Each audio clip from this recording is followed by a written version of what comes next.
Greetings and welcome to our workshop on how we might integrate kind of a useful, appropriate technology into our teaching and learning. Let me go ahead and share my screen and we'll start right up with our session. One of the things that I do want to mention with this, kind of the key thing here is that this is more of a philosophy than it is kind of tricks and tips or tools. I think initially when technology came out, everybody had an app or they had a program, and I'll share a few of those with you. But I think that more than anything, we want to hyper focus in on the pedagogy here. We want to hyper focus in on how we can use the easiest to use tools to help engage and provide access to our students for our materials and our teaching ideas for our students. And so this is kind of going to be a rundown of how to use technology to enhance teaching effectiveness. This is the last of a series. This particular spring semester, we've offered several different ideas. If you'd like to know and kind of learn about any of these previous ones, we do have them all on video, and we can share those links to you, or there is a YouTube channel that you can go to and access all of these. So this is the final one. I would be glad to do more of these if you'll just kind of share with me if you would like to certain ones of these repeated or enhanced, or to dig a little bit deeper. Happy to do some of that. As with each of these, we have some learning outcomes. And so after this session, the goal is that you can integrate some appropriate, relevant, and meaningful. And I kind of came up with those terms a while ago because it really was dawning on me that a lot of people were using this term tech, ed tech, academic tech, to mean certain things, and it really focused a lot on the tech. So this is really focusing on how can you identify the things that can help you connect with your students and engage your students. Like any good approach, there are some models, some research-based models. I'm going to share with you one called the Samur Model. And the whole point of here is for you to take a look at those and see where you currently are, either the S for substitution, A for augmentation, M for modification, or the redefinition, and see where you are and see where you would like to go to next. And I can share with you some ideas and tools on how to help you get there where you want to be, that maybe aligns with your teaching philosophy. And the final thing is, obviously, I will share with you some ideas of some low threshold, easy to use technology that above all aligns with your outcome, your teaching philosophy, your approach. So I would like to operationalize this concept of RM tech, and these are just some of the attributes. If you're wondering what does he mean by appropriate, relevant, and meaningful, and who defines that, and in short, you define that. You as the instructor, you determine whether it's appropriate for you, your students, your content. You determine whether it's relevant and going to help students further connect, and is it meaningful both now and hopefully in the long term. So RM tech will be accessible to everybody. It'll be inclusive. It'll be positioned in a way that every one of our students can access this, whether they are a little short of sight, whether they're a little hard of hearing, whether their physical capabilities are different. It'll be inclusive so that everybody can access your material. It'll be easy to use. I know we all want this, and historically, maybe some technology wasn't. Today, it is actually, there's a lot of things that are pretty easy to use, and you don't have to learn coding or really complicated things to activate some of the technology. As I mentioned earlier, it's going to align with your skills, your philosophy, your career. It should be enduring, as much as possible. The shelf life on some of these technologies is short, so think about what has been around, what might be around. And ultimately, what I will share with you are items that are at no or very low cost, both money-wise and time, with a very, as high as can be, kind of our ROI, or return on investment. So the amount of time that you spend learning it, is it going to be worth what you can get out of it?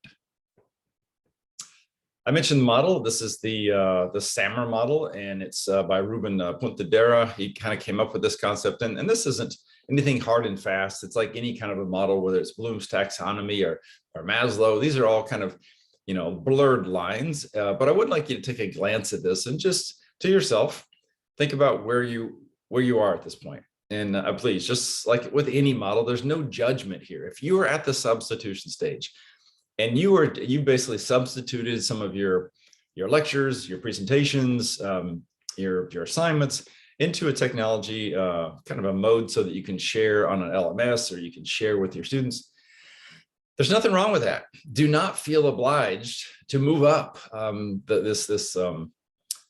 this model just because there's the one that gets to the top, the first wins or is the better teacher. You can be an exemplary instructor at each one of these levels. The only thing that I caution you is that somehow if you misalign your philosophy, your approach, your abilities, your students' abilities, your access to certain things, if you misalign those, then you could disrupt your pedagogy where it could be a disadvantage to your student. And so instead of using all the tech that you can get your hands on, try to use the ones that really works for you and use them well. The only goal here is to take a look at this model, determine where you are now. I'll share this same exact slide at the very end of the presentation. This isn't a pre and post. This isn't to try to convince you. It's just to remind you where you are. And if you would like to develop into some of these other areas, I'm happy to help. There's other people that can certainly help get you to where you want to be to use technology in the way that you want to use it. One example of substitution, some of you may recall a few decades ago, is a lot of educational institutions thought that flooding the school with computer labs or getting everybody iPads, and maybe it was the right thing at the right time, but substitution sometimes is not very enduring. It's not sustainable. We quickly realized that people started to have mobile devices and apps, and so it started to turn into BYO device, BYOD, or bring your own app, or all kinds of different. So we just need to be a little more flexible as to what that substitution might look like with technology as we continue to engage our students. I do like to share some research whenever we talk about these different concepts, and I try to boil it down. We're all very busy, and so I basically like to point out two major kind of outlets. If you don't have a lot of time to kind of keep apprised and up to date on the kind of technology that is out there, and this isn't so that you can be on that bleeding edge. It's just so that whenever you might want to try something, you know some of the background. And then you can make that, by using that very brief research background, you can make the best decision for you at the time for your students. The first one is the NMC, which is the New Medium Consortium Horizon Partnership Report. This is a report that comes out every February. They've got one for K through 12 and one for higher ed. And it basically has a group of folks that work in with technology that are going to predict what's on the horizon. And they do a 1, 3, and 5 year prediction.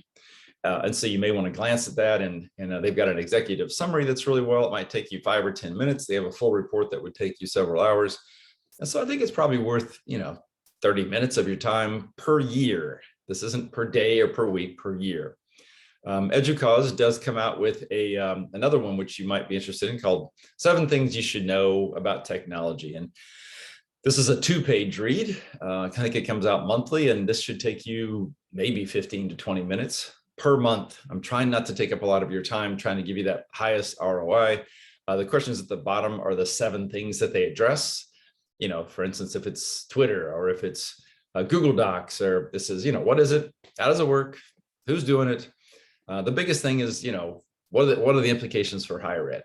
So you may want to glance at that and see if any of those align with some of the activities you would like your students to engage in, and that might give you a little reinforcement that you might want to use those tools.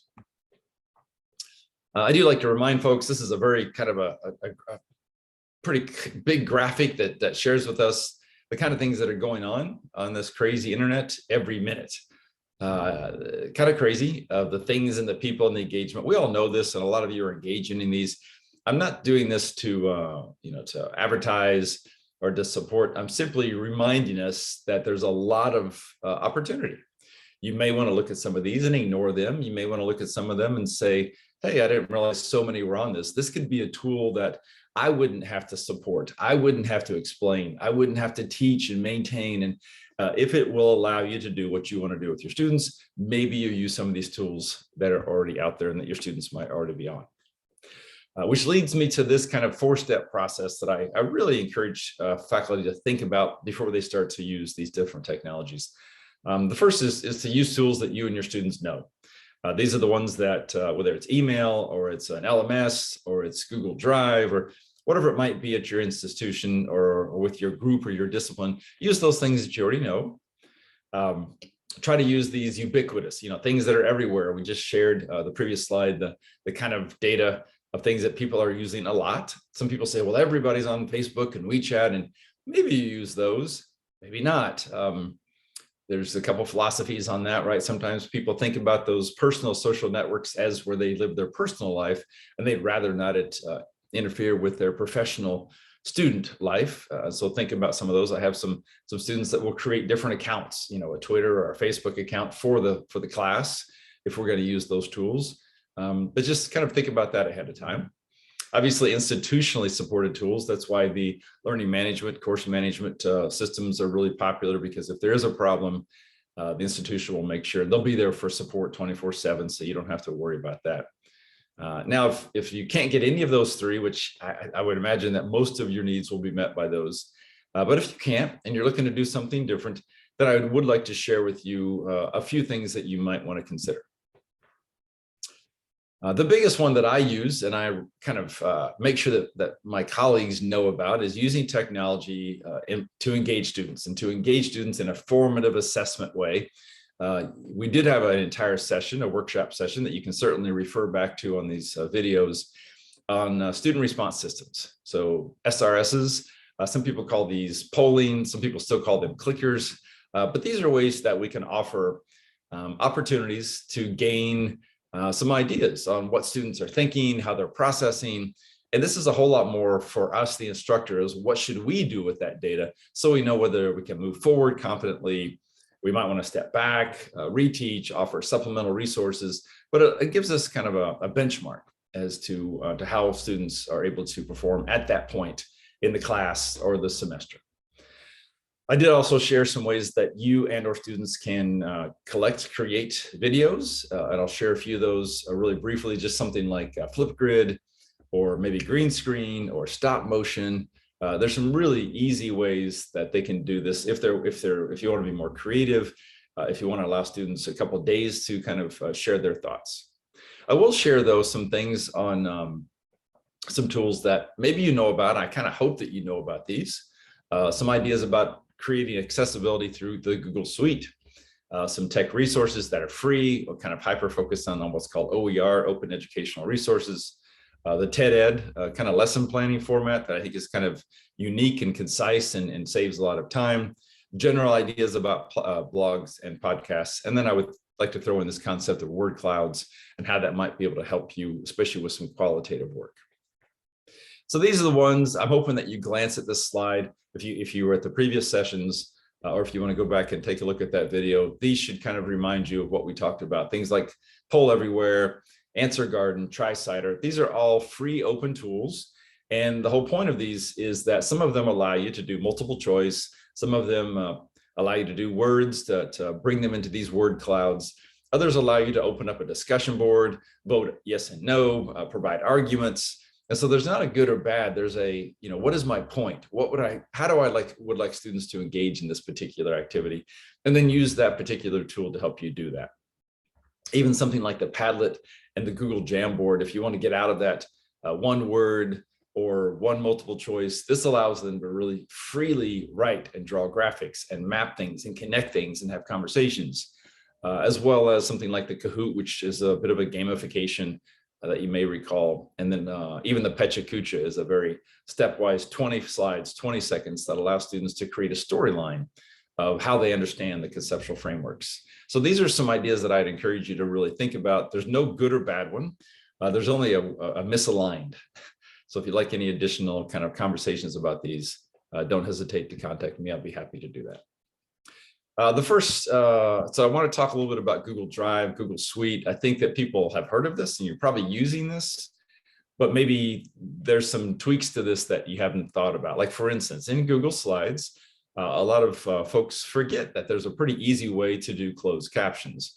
I'm not sure on this sharing screen if you can see that when I take my cursor down to the bottom, it opens up a little key there that says 12, which is I'm on the 12th slide. It's got the 3 little dots. If I click on that, it opens up a menu of open speaker notes, turn on laser pointer, excerpt full screen, but it also has a caption preferences. And if I toggle to that and I click on the caption preferences, it automatically turns this into closed captions. And so for folks, if I'm teaching a group of students where their first language may not be English. This allows them to follow along, listen, see the graphics, watch the words. Again, this is this concept of accessibility to make sure that all of our students, we're doing everything for all of our students all the time, as much as we can.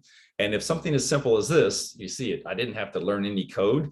All I had to know was where that button was. And all of a sudden, without any kind of effort on my part, the students can see the words that I'm speaking.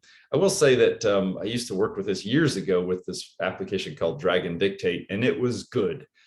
I think that this is really good. I mean, I'm talking, and sometimes I talk very, very fast. And even if I use things like chemistry or stoichiometry, see, it spells those words pretty well. So I think that we're beyond the point of, oh, it doesn't work very well. I think it works well enough, if not really good. And so you can think about whether you might want to use that. I get to turn that off. I can certainly take that off. People know you can do live text within within Zoom, if you're doing this on a Zoom. But if you're doing it in a classroom, then this could be something that you could offer pretty quickly, pretty easily. Also, just something like voice to text. Similarly, a lot of people will have learned how to do this on their mobile phone if they don't want to type in, using their fingers. But you can do a voice to text almost on every one of your Google Suites. I'm going to exit out of this just briefly, and you'll see in a Google Doc, or even down here, I'll type down here, right down in the notes section. And I'm hoping that you can see that on this video.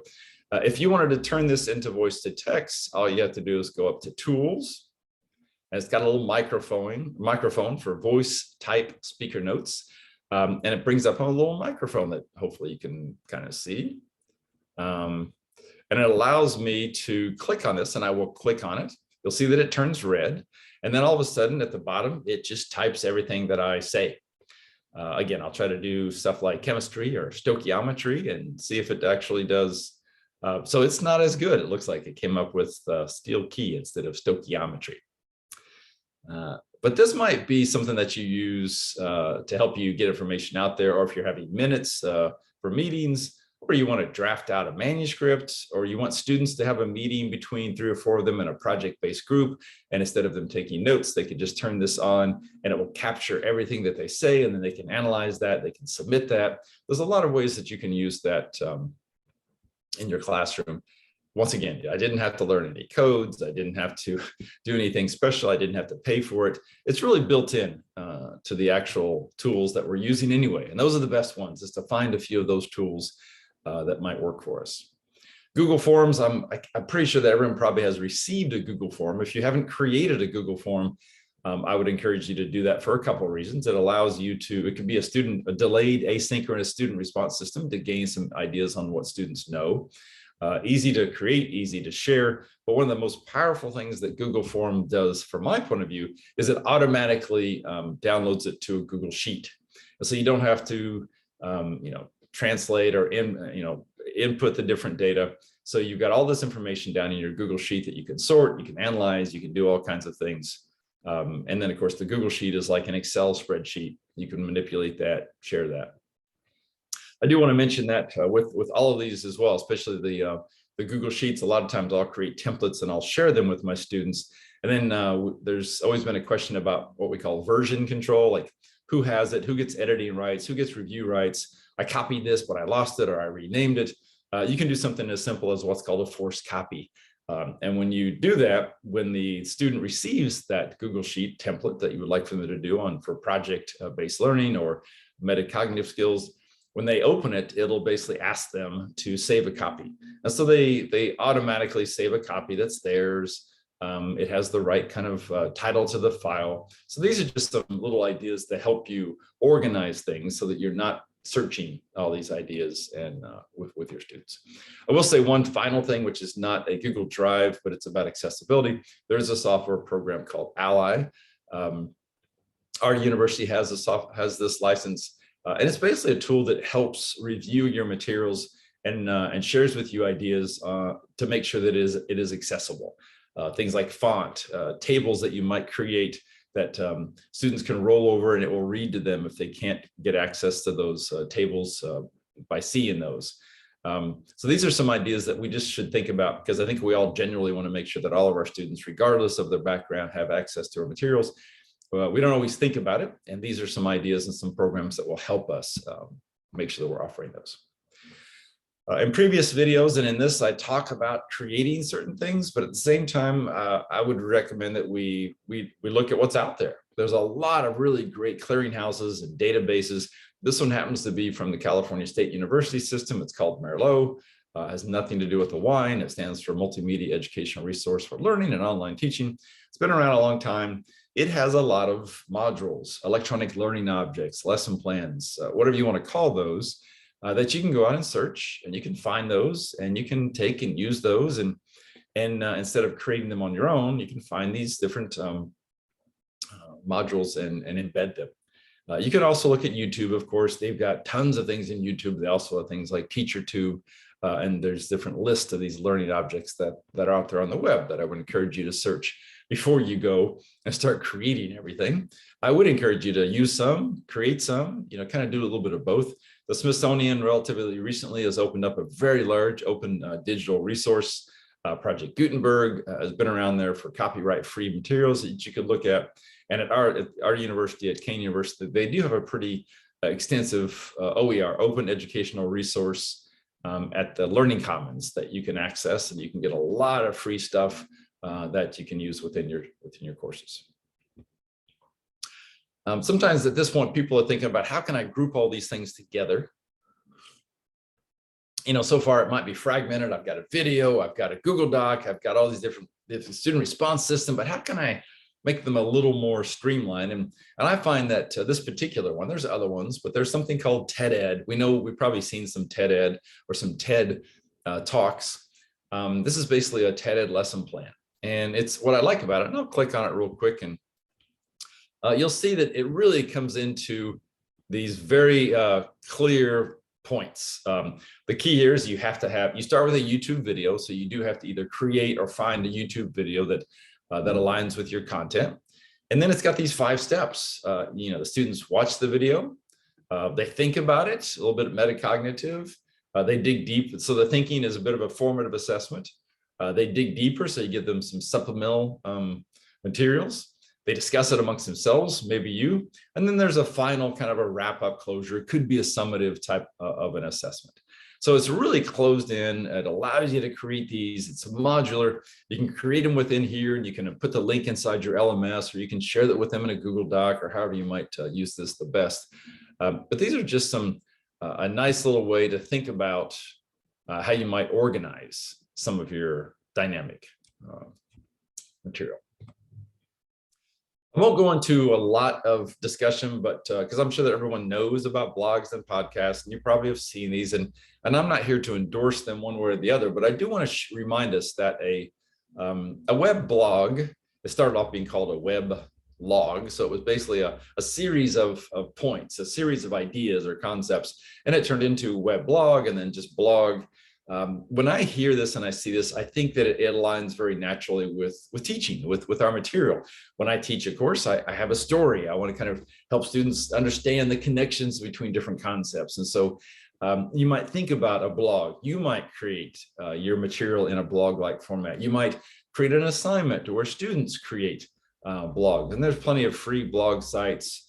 I happen to use Wix, which is free.